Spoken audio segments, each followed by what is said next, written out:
Charleston has a complex history because of its ties with the Atlantic slave trade. In recent years, historic sites have reevaluated how they tell the city's story.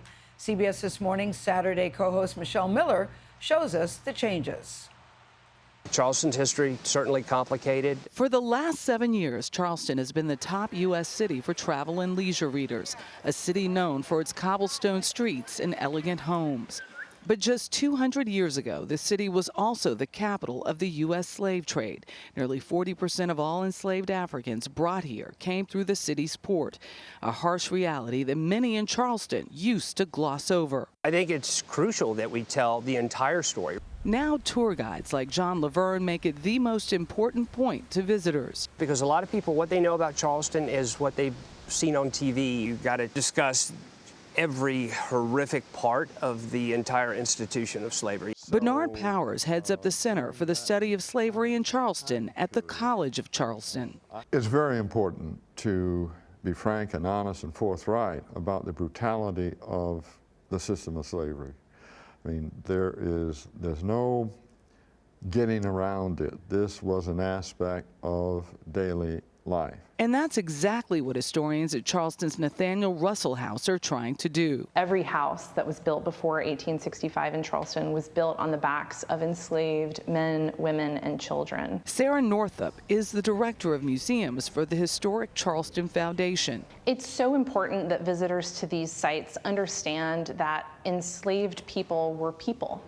They had agency, they had skills, they had hopes and dreams and relationships and families. And while some say Charleston is making progress, others believe the work is just beginning. The disparities that exist between African Americans and whites in this community, they are still very glaring. Otha Meadows, president and CEO of the Charleston Triton Urban League, says those inequalities could turn black voters in Charleston away from the polls in 2020. How many folk in the African American community actually go out and exercise their right to vote?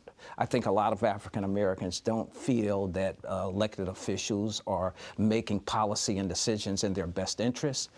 They are disenfranchised. The city of Charleston has been working to bridge the gap.